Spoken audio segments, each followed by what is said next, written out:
Mr. Frank, andito kasi Nandito kami kasi nandito yung doktor na espesyalista para sa sakit ni Matos. Operahan siya dahil para sa kondisyon. Dala ang buong bahay? Hindi kasi namin alam kung gaano kami tatagal dito. Rendon, sinabi mo sa akin, oras na magbukas ang bangko, kukunin mo yung pera ko. Hanggang ngayon wala.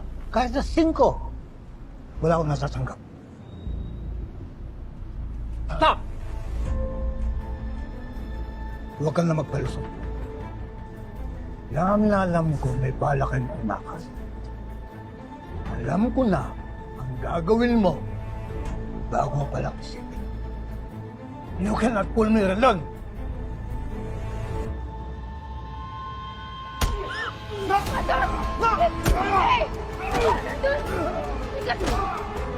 Tama na!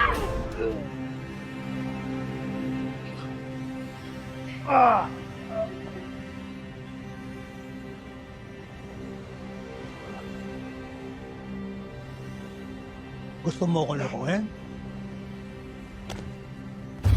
Say goodbye to your husband. Wait.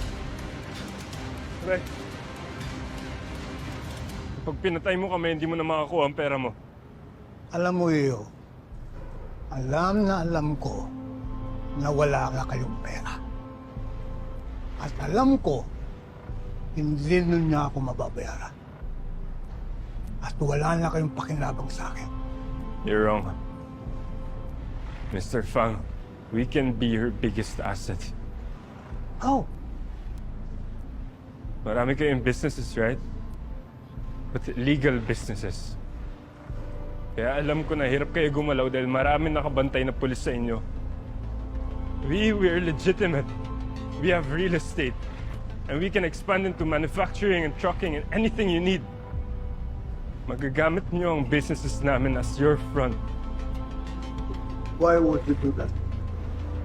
It's our way of paying back to you. And it's a win-win for the both of us.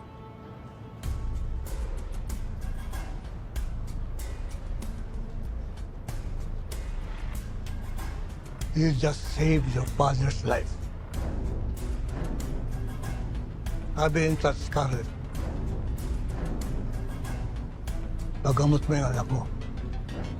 He is the future of your family.